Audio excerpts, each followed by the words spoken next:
आपल्या जिल्हा स्त्री रुग्णालयामध्ये 3 दिवसापूर्वी जी एक सोनोग्राफी करण्यात आली त्यामध्ये फिटस इन फेटू अशा प्रकारचा जो सिंड्रोम आहे, ज्यामध्ये बाळाच्या पोटामध्येच गर्भ असल्याचं निष्पन्न झालेलं आहे। तर त्या माध्यमातून ती एक महिला, एक 32 वर्षीय महिला होती। तिला अगोदरचे 2 मुलं आहेत जे आता पुढं उपचार असतील ते उपचार आपल्याला त्या महिलेवर केल्या जातील।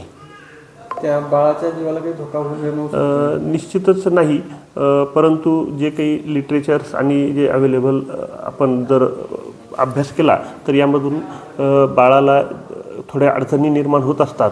परंतु आता सद्यस्थितीमध्ये बाळाचा जन्म झाल्यानंतर बाळाची जी परिस्थिती आहे त्यानुसार सगळे पुढचा उपचार आणि उपाय यंत्रणा आपण सज्ज ठेवू आणि जे काही योग्य असेल त्या पद्धतीने त्यावर निर्णय घेतला जाईल।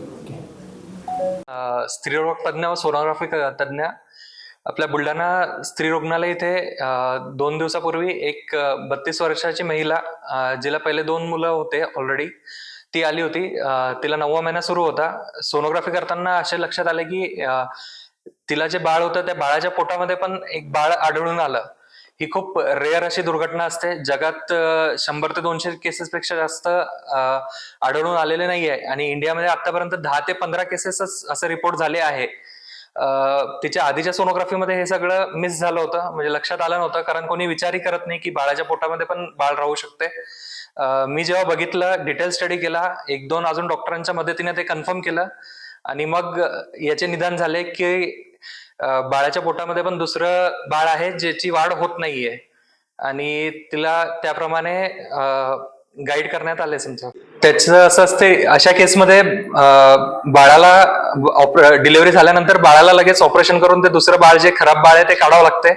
तर बुलढाण्यात पीडियाट्रिक सर्जन नाही आहे, तर त्यासाठी तिला उपचारासाठी पुढे संभाजीनगर इथे रेफर करण्यात आले। देश विदेशातील प्रत्येक घडामोडींचे लाईव्ह अपडेट मिळवण्यासाठी आता साम टीव्हीच्या सर्व सोशल मीडिया प्लॅटफॉर्मला लाईक, फॉलो आणि सबस्क्राईब करा। तसंच सर्व नोटिफिकेशनसाठी बेल आयकॉन प्रेस करायला विसरू नका।